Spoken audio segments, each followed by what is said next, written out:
HD सच्ची कहानियों पर आप सभी का स्वागत है। मेरे घर में थोड़े पैसों की प्रॉब्लम थी और यहाँ पर कोई ऐसा काम भी नहीं चल रहा था कि मैं थोड़े ज़्यादा पैसे कमा पाता। मेरे 2 बच्चे थे और मैं खुद बाज़ार में बर्तनों का काम करता था। हर बाज़ार वाले दिन बाज़ार में ले जाकर बर्तनें लगाता था और बेचता था। पर इसमें इतना मुनाफा नहीं था जिससे मेरा घर खर्च पूरा हो जाए। मेरे दोनों बच्चे प्राइवेट स्कूल में पढ़ रहे थे और माँ बाप की भी इतनी प्रॉपर्टी नहीं थी। मेरे पत्नी के पास थोड़े बहुत जेवर पड़े थे और कुछ माँ बाप की प्रॉपर्टी थी। मेरा एक दोस्त था जो मेरे ही साथ पढ़ता था, उसकी शादी हो गई थी और वह इसी तरह बेरोजगार था। उसने थोड़ा बहुत प्रॉपर्टी बेचकर दुबई वीज़ा लगवाया और वहाँ के दुकानों में सामान इधर से उधर ले जाने का काम करने लगा और महीने के ढेर सारे पैसे अपने घर में भेजने लगा। अब उसकी स्थिति बहुत अच्छी थी, उसके बच्चे प्राइवेट स्कूल में पढ़ रहे थे और उसका घर खर्च भी काफ़ी अच्छे से चल रहा था। मेरी पत्नी उसकी पत्नी से बातें करती थी और वह भी यही चाहती थी कि मुझे दुबई भेज दे। मेरी पत्नी ने अपना सारा जेवर बेचकर मुझे दुबई भेज दिया, लेकिन वहाँ भी मुझे कोई काम ना मिला। इधर मेरी पत्नी 4 दिन से भूखी सो रही थी, मगर मेरे पास उसके पास भेजने के लिए पैसे नहीं थे। दुबई में साईं बाबा का विशाल मंदिर भी था, जिसमें उनके भक्त वहाँ पर काफ़ी तादाद में उनकी सेवा करने और उनकी पूजा करने आया करते थे। मेरे पास दुबई में रहने का कोई ठिकाना नहीं था, तो मैं रात को साईं बाबा के दरबार पर रोते हुए सो जाता था। एक दिन 3-4 औरतें आईं और मुझे 1000 दिरहम देकर चली गई। अब रोज़ ही ऐसे होने लगा था। वे औरतें मुझे पैसे देकर साईं बाबा के मंदिर के पिछली साइड में चली जाती। आज मैं उन औरतों के पीछे गया तो मेरा कलेजा फट गया, क्योंकि वे औरतें तो। अब सुनिए मेरी पूरी कहानी मेरी जुबानी। मेरा नाम सुमित है। मेरे माँ बाप की बचपन में ही मृत्यु हो गई थी। मेरी मौसी ने मुझे पाल पोस कर बड़ा किया था, थोड़ा बहुत पढ़ाया भी था। जैसे ही मैं जवान हुआ और मेरी नौकरी लगी, मेरे मौसी ने मेरी शादी कर दी। मेरी पत्नी रेनू बहुत अच्छी औरत थी, सब कुछ ठीक चल रहा था। मैं अपनी सारी तनख्वाह अपने मौसी को लाकर दिया करता था, घर का खर्चा वही चलाती थी। मगर फिर अचानक से मेरी नौकरी चली गई। बड़ी मुश्किल से 1 महीना बीता था कि मेरी मौसी ने मुझे और मेरी पत्नी को अपने घर से चलता कर दिया और कहा कि अब तुम अपनी और अपनी पत्नी की जिम्मेदारी खुद उठा लोगे तो अच्छा है। अब मैं तुम पर बोझ ना बनूं। मैं अपनी पत्नी को लेकर अपने दूसरी मौसी के घर आ गया। मेरी ये वाली मौसी मुझसे अक्सर मिलने आया करती थी। जब मैंने उन्हें बताया कि छोटी मौसी ने मुझे घर से निकाल दिया और अब आपके अलावा हमारा कोई नहीं है, तब मेरी ये वाली मौसी एकदम से चुप हो गई थी। उनके चुप हो जाने से मैं समझ गया था कि वह भी ज़्यादा दिन हमें यहाँ रखने वाली नहीं है। मेरी पत्नी बहुत साधारण और घरेलू औरत थी।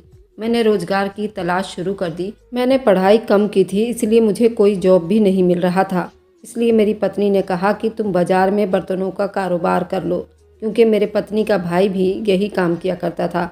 इसलिए मेरी पत्नी ने अपने भाई से बोलकर मेरी थोड़ी मदद करवा दी और मैं भी बाज़ार में काम करने लगा। काम मेरा ठीक नहीं चल रहा था, कभी कुछ बिकता और कभी नहीं बिकता। इसकी वजह से मैं बहुत परेशान था। मैंने बेरोज़गारी में धक्का खा खा कर 5-6 साल खराब कर दिए। मेरी मौसी हम दोनों को मुफ्त में खिलाने और रखने में तंग होने लगी थी। मेरी पत्नी तो डर गई थी कहीं हमें यहाँ से भी ना निकाल दिया जाए। एक दिन तंग आकर मेरी पत्नी ने भी अपना सारा जेवर बेच दिया और मुझे पैसे देकर कहा कि मैं उन पैसों से दुबई चला जाऊँ, वहाँ पर मुझे कोई काम मिल जाए। मैं अपनी पत्नी की कोशिश से दुबई आ गया। मुझे यकीन था कि अब मुझे नौकरी मिल जाएगी, मगर यहाँ भी वक्त अपने आप को दोहरा रहा था। जब मैं दुबई आया, मैंने अपने दोस्त को ढूंढने की बहुत कोशिश की और वह मुझे ना मिला। उसका फ़ोन आया तो मैंने उससे पूछा कि तुम कहाँ पर काम करते हो, मुझे अपनी जगह पर काम लगवा दो। तो उसने कहा, यार यहाँ पर इतना काम नहीं है, तुम अपने आप ही यहाँ पर कोई काम ढूंढ लो। उसने भी अपना पलड़ा खींच लिया। यहाँ जान पहचान ना होने की वजह से मुझे किसी काम की समझ ना थी, ना ही मुझे अंदाज़ा हो रहा था कि नौकरी की तलाश में मुझे कहाँ जाना चाहिए। कुछ दिन तक तो मैं धक्के खाता रहा। मेरे पास यहाँ तो रहने और खाने पीने का भी इंतज़ाम नहीं था। लाख कोशिश के बावजूद भी जब मुझे कोई काम ना मिला तो मैं दुबई में एक साईं बाबा की मूर्ति पर चला गया। सारा दिन मैं वहाँ पड़ा रहता और उनकी सेवा करता। मैंने अब यहाँ अपना आने का मकसद भी भुला दिया था और नौकरी की तलाश भी ख़त्म कर दी। और फिर मेरी ज़िंदगी में कुछ ऐसे किस्से हुए जिन्होंने मुझे पूरा हिलाकर रख दिया। मेरे साथ ऐसे अनोखे काम हुए जिन्होंने कई बार मेरे रोंगटे खड़े कर दिए थे। मुझे यहाँ साईं बाबा के स्थान पर आज 10वां दिन था। एक रात मुझे ऐसा महसूस हुआ जैसे कोई मुझे बहुत गौर से देख रहा हो। मैंने उस एहसास को आते ही नज़र इधर उधर घुमाई, मगर उस दिन कोई नज़र में नहीं आया। मगर अगले दिन फिर से वैसा ही हुआ। मुझे ऐसा एहसास बुरी तरह चुभता था, जैसे कोई बहुत करीब से मुझे देख रहा हो। अब हर दिन और हर रात मुझे खुद पर किसी की नज़र जमी हुई महसूस होती रही। कुछ दिन ऐसा चलता रहा तो मैं तंग आ गया और ये मान लिया कि मुझे सिर्फ वहम हो रहा है। यहाँ सब साईं बाबा के चरणों में आते थे, किसी के पास इतना टाइम नहीं था कि मुझे देखे। उन्हीं दिनों मुझे वहाँ पर एक दयालु टाइप आदमी मिला। उसने मुझसे पूछा कि मैं सारा दिन यहाँ सेवा करता हूँ, रात को यहीं एक तरफ सो जाता हूँ, क्या मेरा कोई घर या घर वाले नहीं हैं? और क्या तुम्हारे पास कोई काम धंधा नहीं है? तुम कोई काम क्यों नहीं करते? उस भले इंसान के ऐसे पूछने पर मैं जोर जोर से रो पड़ा और गम में हो गया और अपना सर झुका लिया। मैंने उदासी से उस आदमी को अपनी पूरी कहानी सुनाई। मैंने सोचा कि जब दुनिया ने मुझे स्वीकार नहीं किया तो साईं बाबा के घर में रह लेता हूँ, क्योंकि मुझे यकीन है साईं बाबा मुझे खाली हाथ नहीं लौटाएंगे। मेरी बात पर उस आदमी ने नरमी से ही मुस्कुराकर मेरा कंधा थपथपाया और बोला, बिल्कुल सही कह रहे हो, साईं बाबा अपने बंदे को कभी खाली हाथ नहीं लौटाता। मगर याद रखो कि अब तुम्हारे लिए यहाँ कोई रोटी रोजी तो नहीं देने वाला। तुम यहाँ आराम से पड़े हो, मगर तुम्हारी पत्नी किस हाल में होगी उसके बारे में क्यों नहीं सोचते? उसको तुम्हारी कमाई का इंतजार होगा, उसे भी वहाँ पैसों की ज़रूरत होगी। उसके इकलौते सहारे तो तुम ही हो और तुम यहाँ मायूस होकर बैठ गए हो। मुझे उस आदमी ने समझाया था कि साईं बाबा मेहनत का सिला ज़रूर देता है, इसलिए मुझे मेहनत करनी चाहिए। मैं सर झुकाए उस आदमी की बातें सुन रहा था। उसकी बातें मेरे दिमाग में घूम रही थी, मगर मेरी मायूसी मुझ पर हावी हो रही थी। उस आदमी ने मुझे बताया कि मैं पिछले कई दिनों से तुम्हें यहाँ देख रहा हूँ। आज रहा नहीं गया तो मजबूरन मैं तुम्हें समझाने के लिए तुम्हारे पास चला आया। उसकी बात पर मैं चौंक गया। मुझे लगा कि पिछले कई दिन से मुझे जिस इंसान की नज़रें महसूस होती है वो यही है। वह आदमी अचानक मुझसे बोला कि आज तुम मेरे साथ मेरे घर चलो, मैं तुम्हें घर का खाना खिलाना चाहता हूँ। मैं उस आदमी की बात पर जज्बाती सा हो गया था। दुनिया में अब भी अच्छे लोग मौजूद हैं जिनकी वजह से ये दुनिया चलती है। वह आदमी भी मुझे लावारिस और अकेला देखकर मुझ पर मेहरबान होने लगा था। मैं उस आदमी के साथ उसके घर पहुँचा। उसका घर पास में ही था। उसके घर में मेरा बहुत अच्छा स्वागत हुआ था। मुझे अंदाज़ा हो गया कि दुबई के लोग बहुत ज़्यादा अतिथि की आवभगत करते हैं। इस मेहरबान आदमी की पत्नी और 2 बेटे भी थे। मुझे वे बहुत अच्छे से मिले थे। उनके घर का माहौल मुझे कुछ अजीब सा लगा, बिल्कुल सफ़ेद और शांत, आसपास में काफ़ी हरियाली और बिल्कुल सुनसान। और उनके घर का खाना बहुत स्वादिष्ट खाना बना हुआ था। मुझे नींद सताने लगी। मैंने अपनी बंद होती आँखों को बड़ी मुश्किल से खोलकर उनसे क्षमा मांगी कि अब मुझे नींद सता रही है, इसलिए मैं वापस जाना चाहता हूँ। मेरी इस बात पर वे सब घरवाले मुझे अपने घर रुकने पर जोर देने लगे। मैं उनके मेहमान नवाजी पर शर्मिंदा हो रहा था। मुझे महसूस हुआ कि जैसे मैं उन पर बोझ बन रहा हूँ, इसलिए मैंने नरमी से ही उनकी ऑफ़र स्वीकार न करने का फ़ैसला किया। मगर उन सब के बहुत विनती से मुझे एक रात के लिए अपने घर रोक लिया। रात को उन्होंने मुझे अपने घर के ऊपर वाले हिस्से में मौजूद एक छोटे से कमरे में जगह दी। वह बहुत ही छोटे कमरे के साथ खुली छत थी। गर्मी का मौसम था। खुली छत पर ठंडी हवा चल रही थी, इसलिए मैंने खुली छत पर चादर बिछाई और उस पर सो गया। रात के पहर मुझे ऐसा महसूस हुआ जैसे तेज़ बारिश हो रही है। मुझ पर पानी की बौछार पड़ रही थी, मगर मैं इस तरह गहरी नींद में सोया कि मुझे कुछ होश नहीं रहा। मेरी अगली सुबह आँख खुली तो मैं बाहर आंगन के बजाय कमरे में पड़ा हुआ था और कमरे का दरवाज़ा अच्छे से बंद था। मैं बुरी तरह से डर गया था। मुझे अच्छे से याद था कि मैं रात के टाइम बाहर आंगन में ही सोया था और उसके बाद जब जागा तो मैं उस छोटे कमरे में था और कमरे की कुंडी अंदर से लगी हुई थी और उस कमरे में कोई खिड़की भी नहीं थी। तो कमरे की कुंडी अंदर से कैसे लग गई और मैं अंदर कैसे पहुंचा, ये सब मुझे परेशान कर गया था। आजकल जैसे हालात और केस में देख रहा था और सुन रहा था, उसके बाद तो मुझे बहुत ज़्यादा डर महसूस हुआ था। मैं दुनिया के लिए सिर्फ एक बेवकूफ़ और जवान लड़का था, मगर हालात ने मुझे दिमागी तौर पर वक्त से पहले ही बूढ़ा कर दिया था। मैं उठकर नीचे पहुंचा तो घर खाली पड़ा हुआ था और उसके रहने वाले सभी लोग गायब थे। मैंने सामने किचन की तरफ नज़र दौड़ाई तो मुझे किचन के स्लैब पर एक बड़ा सा कागज़ नज़र आया। जिस पर इंग्लिश में कुछ लिखी हुई थी। उस पर लिखा था कि हम सब शाम को घर लौटेंगे, मेरे लिए नाश्ता किचन में पड़ा हुआ है। और साथ ये भी लिखा था कि अगर मैं ज़्यादा रुकना चाहता हूँ तो खाना खाकर आराम से रुक सकता हूँ। मुझे ये बात बहुत अजीब लग रही थी। अब मुझे ज़्यादा भूख भी नहीं लग रही थी क्योंकि मेरा जिस्म बहुत भारीपन का शिकार हो रहा था। मुझे ऐसा महसूस हो रहा था जैसे मेरा गला भी खराब हो रहा है। मैं जल्दी से उस घर से निकला और अपने साईं बाबा के दरबार में पहुंच गया। रात तक मुझे तेज बुखार हो चुका था, मेरा पूरा बदन बुरी तरह टूट रहा था। मैं वहाँ एक तरफ अपनी जगह पर पड़ा सोचता रहा, आखिर उन लोगों ने मुझे खाने में ऐसा क्या दिया था जिससे मेरी ये हालत हो गई है। और रात को वहाँ पर मैं कमरे में कैसे पहुँच गया और कमरे की कुंडी अंदर से कैसे लग गई। मैं 2 दिन से ऐसे ही बुखार में पड़ा रहा और वहाँ साईं बाबा के दरबार में लोग प्रसाद के तौर पर मुझे खाने पीने को कुछ ना कुछ दे जाते। मैंने उस मेहरबान आदमी को दोबारा नहीं देखा था। मुझे लगा कि वह कोई ना कोई धोखेबाज इंसान था जो धोखे से मुझे अपने घर ले गया था। मगर मेरे लिए हैरत की बात तो ये थी कि मेरे पास ऐसा कोई खजाना भी तो नहीं था कि जिसे लूटने के लिए मुझे बहकाया जाए। अभी मैं उस आदमी के बारे में बुरा भला सोच ही रहा था कि वह आदमी साईं बाबा के दरबार में चला आया और मुझसे मिलकर बोला उसकी पत्नी का एक्सीडेंट हो गया था, जिसकी वजह से उन सबको इमरजेंसी में अस्पताल जाना पड़ा था। वह मेरे लिए फ़िक्रमंद हो रहा था और मुझसे पूछ रहा था कि उस दिन मैं नाश्ता किए बगैर क्यों आया, जबकि मैं कागज़ पर तुम्हारे बारे में लिख चुका था। मैंने उससे घबराते हुए सर झटक कर कहा कि मैं उस दिन के आवभगत के लिए आपको धन्यवाद करता हूँ। उसने मुझे एक रात अपने घर में मेहमान ठहराया था, मगर मुझे उसके साथ ज़्यादा संबंध बनाने में कोई दिलचस्पी नहीं थी। मेरा इग्नोर भरा शब्द उस आदमी को मायूस कर गया था। वह धीरे से मुस्कुराकर वहाँ से चला गया। मुझे अपने इस बुरे व्यवहार पर अफसोस हो रहा था, मगर मैंने उस आदमी को जाने दिया क्योंकि मुझे यकीन था वह इंसान बुरा इंसान नहीं है। लेकिन उस दिन उसके घर में मेरे साथ कुछ गलत जरूर हुआ था। उस किस्से को अभी कुछ ही दिन हुए थे कि एक दिन रात के टाइम साईं बाबा के दरबार में उनके ध्यान में बैठे अपने गम को भुलाने की कोशिश कर रहा था। मेरे पास वहीं की दुबई की 4-5 औरतें आईं और मुझसे बातचीत करने लगी। मैं हैरानी से उन्हें देख रहा था क्योंकि मैं उन्हें नहीं पहचान पाया था। मैं हैरान और उलझे हुए शब्दों में उन्हें जवाब दिया, मगर उनकी अगली हरकत ने मुझे ज़्यादा हैरानी में डाल दिया।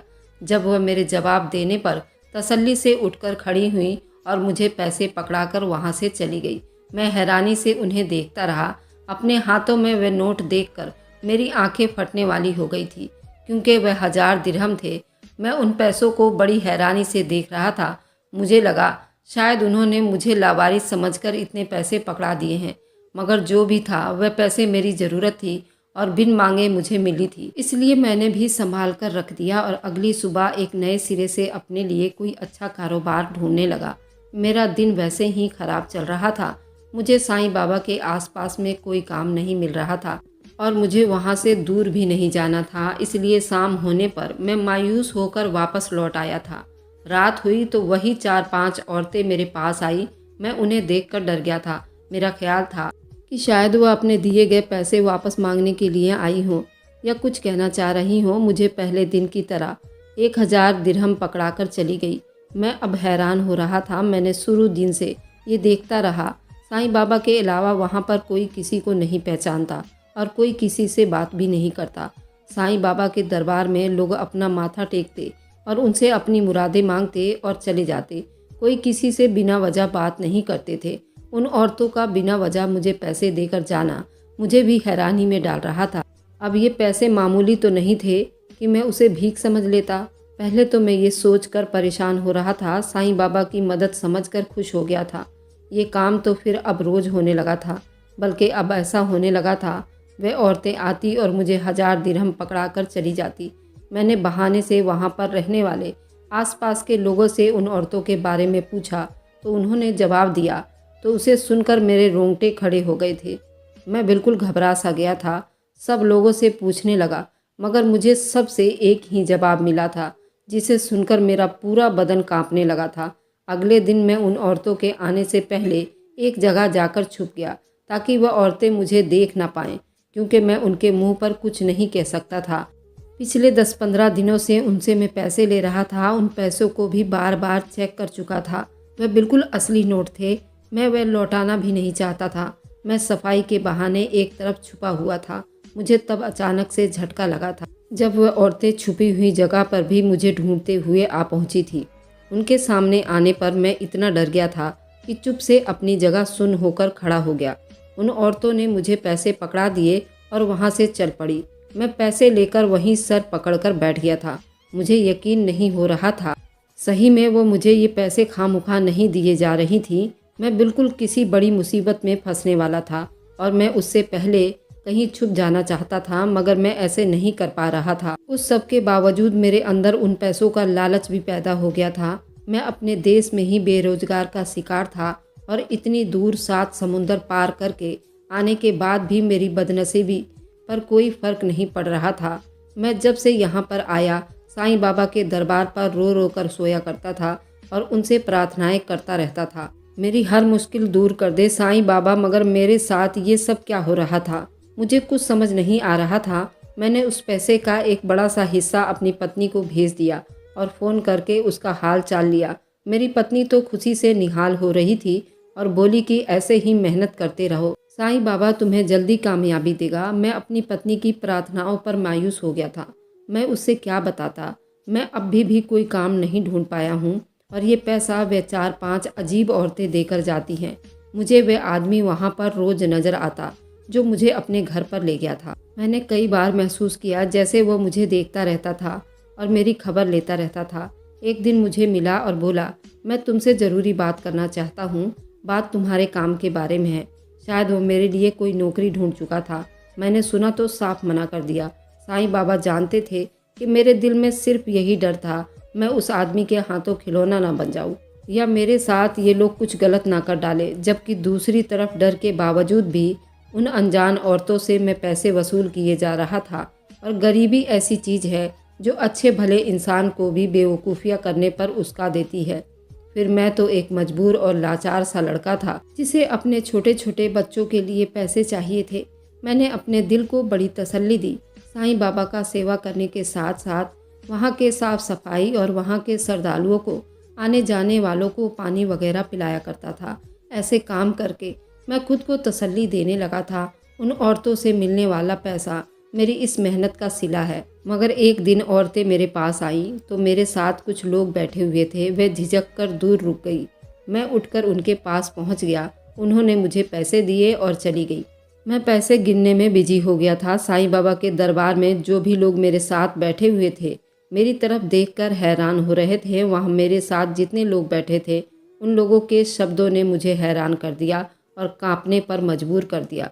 मैंने वह पैसे अपनी जेब में छुपा कर रखे और चुप से अपनी जगह पर जाकर बैठ गया। जब इतने ज़्यादा लोगों से दुबई के उन औरतों के बारे में एक जैसे शब्द सुने तो मैंने सोच लिया कि मैं उन औरतों की हकीकत जानकर रहूँगा। मैं नहीं जानता था कि उनकी हकीकत मेरे ऊपर ऐसा झटका पहुँचाने वाली थी कि मैं कई दिन तक अपने आप को समझ नहीं पाऊँगा। अगले दिन शाम ढलते ही वे औरतें मेरे पास पहुँची और मामूली के हिसाब से उन्होंने मुझे पैसे पकड़ाए तो मैंने वह पैसे अपने पास रख लिए। उन लोगों के उठकर जाने के बाद मैं खुद भी उठकर खड़ा हुआ। मैंने उनकी थोड़ी दूर जाने का इंतज़ार किया ताकि वह मेरा पीछा करने की हकीकत को महसूस ना कर ले। वह औरतें साईं बाबा की पिछली साइड पर जाकर तेज़ी से चलने लगी। मैं भी कुछ दूरी पर रहकर उनका पीछा करने लगा। वह किसी सुनसान जगह की तरफ बढ़ रही थी, मगर मैं किसी भी कीमत पर उनकी हकीकत जान लेना चाहता था, इसलिए बिना सोचे समझे उनके पीछे जाने लगा। वह औरतें बहुत दूर जाकर कुछ झाड़ियों के पीछे होकर दूसरी तरफ मुड़ गई थी। मैं भी पीछे चलते हुए जब झाड़ियों के पास पहुंचा तो वह औरतें गायब हो चुकी थी। मुझे बिल्कुल नज़र नहीं आ रही थी। मैं उनको ढूंढता रहा मगर वो मुझे कहीं दिखाई नहीं दे रही थी। अंधेरा होने की वजह से मैं उनके पीछे लेट पहुंचा था और वह कहीं गुम हो गई थी। मैं उस दिन तो मायूस होकर लौट आया था, मगर अगली दफ़ा औरतें वैसे ही मेरे पास आईं तो मैंने फिर से उनका पीछा किया और इस बार उनसे थोड़ी ही दूरी पर था ताकि मैं उनकी सच्चाई जान सकूं। वैसे ही तेज़ रफ्तार से आगे बढ़ती चली जा रही थी। मैं भी उनके पीछे चलता जा रहा था और आज भी वही झाड़ियाँ आई। तब मैं उनको झाड़ियों की तरफ से मुड़ते ही मैंने फुर्ती से वहाँ जाकर देखा। जो मंजर मेरी आंखों के सामने आया तो मेरे होश उड़ गए थे। मैं फटी फटी आंखों से सामने देख रहा था और मेरा पूरा बदन डर के मारे कांप रहा था। एकदम मैं होश में आया और भागते हुए वापसी के लिए कदम बढ़ाए। मेरी हालत बहुत बुरी हो गई थी और मैं अपने साईं बाबा के दरबार पर गिरते हुए अपने उल्टी सीधी सांस बराबर करने लगा था। अगली सुबह मुझे डर से बहुत ज़्यादा बुखार हो चुका था। शाम के टाइम अपनी जगह पर गुमसुम बैठे हुए मैं अपना पूरा ध्यान अपने साईं बाबा के चरणों पर था। वह औरतें मेरे पास ना आए।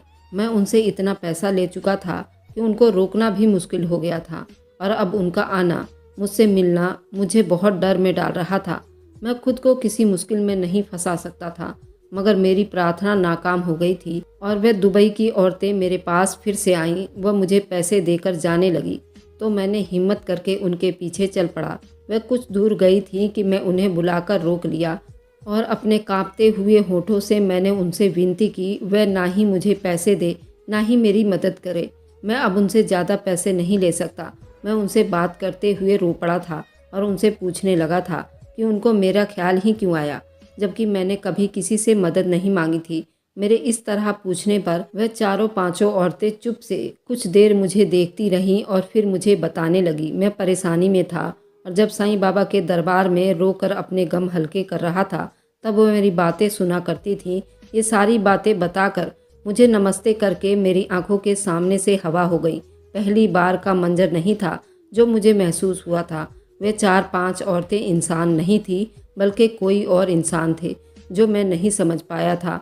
मुझे इस बात पर अब तक यकीन नहीं आ रहा था। कोई भी होता तो यकीन ना करता, मगर मैं अपने आंखों के सामने सब देख चुका था, जिसके बाद मेरे लिए यकीन करना ज़रूरी हो गया था। उन औरतों ने मुझे बताया कि उन्होंने पहली बार मुझे जब साईं बाबा के पास रोते हुए देखा था। मैं हर वक्त सेवा में मगन रहते हुए उनसे प्रार्थनाएं करता रहता था। उन्होंने मुझे इस तरह रोते हुए देखा और अकेले सोते हुए देखा तो मुझ पर तरस आ गया। उन औरतों ने मुझे बताया था कि वह भी साईं बाबा की बहुत बड़ी भक्त हैं और वह इंसान नहीं जिन्नात हैं और वह भी साईं बाबा को बहुत मानते हैं और उनकी सेवा करते हैं, पर वे लोगों को दिखाई नहीं देते। मुझे इसलिए दिखाई देते थे क्योंकि मैं बहुत मजबूर और बहुत बेसहारा था। मुझे उनके बताने पर पता चला कि मुझे जो नज़रें खुद पर हर वक्त महसूस होती थी वह उनकी ही थी।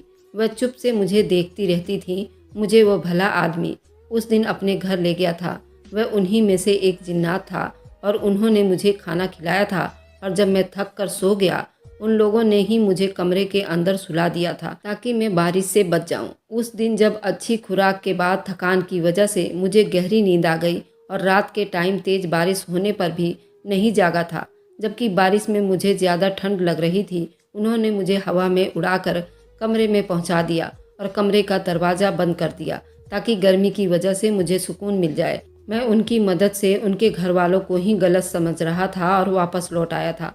मेरी बेरोजगारी जब ख़त्म ना हुई तो उन औरतों ने मेरी मदद करने का सोचा और रोज़ाना मुझे 1000 दिरहम देने लगी। मैं जब उनके बारे में और लोगों से पूछा तो सब हैरान होकर बोले कि उन्होंने ऐसी कोई औरत नहीं देखी थी जो मेरे पास आई हूँ। ये बात करीब करीब वहाँ पर सभी लोगों ने कहा था, मगर मैं यकीन नहीं कर पा रहा था कि वे औरतें सिर्फ मुझे नज़र क्यों आती हैं। उन्होंने जब मुझे बाबा जी के सेवा करते हुए देखा, उन लोगों ने अलग बुलाकर पैसे दिए। तब भी ऐसा ही हुआ था। उन लोगों को वह औरतें नज़र नहीं आई मगर पैसे नज़र आ गए थे। मैं डर गया था। मैंने उनका पीछा किया, वह गायब हो गई। अगले दिन भी जब उनका पीछा किया तो वो हवा में बातें कर रही थी और मेरे सामने ही गायब हो गई। आज मैंने उन्हें अपने पास आने और पैसे देने से रोक दिया था। वे जा चुकी थी। उस दिन के बाद वह आदमी कभी मेरे सामने नहीं आया था। मैंने उस अच्छे आदमी से अपने द्वारा किए गए व्यवहार की माफ़ी मांगी और उसे बता दिया। उसने मुझे माफ़ कर दिया था और उस दिन के बाद से वह औरतें भी मुझे नज़र नहीं आई और मुझे उन लोगों ने साईं बाबा के पास ही एक स्टोर में नौकरी ढूंढ कर दी। कुछ ही साल बाद मैंने अपनी पत्नी को भी अपने पास बुला लिया था। हमें यहाँ रहते हुए 12 साल हो गए थे। हम दोनों ने बेशुमार बाबा जी की सेवाएं की थी और यहाँ पर आने वाले श्रद्धालुओं को भी पानी वगैरह पिलाया करते थे। आज सब कुछ ठीक है, मगर मेरे अलावा यहाँ पर उस आदमी को और उन औरतों को किसी ने नहीं देखा था। अगर आपको आज की कहानी पसंद आई है तो वीडियो को ज़रूर लाइक कीजिएगा और अपने दोस्तों के साथ शेयर भी कीजिएगा। और हाँ, अगर आपने अभी तक हमारे चैनल को सब्सक्राइब नहीं किया है तो ज़रूर सब्सक्राइब कर लें। मिलते हैं हम अपनी कल की एक नई दिलचस्प कहानी के साथ। मुझ पर सदा अपना प्यार और स्नेह बनाए रखें। सभी को मेरा प्यार भरा नमस्कार दोस्तों।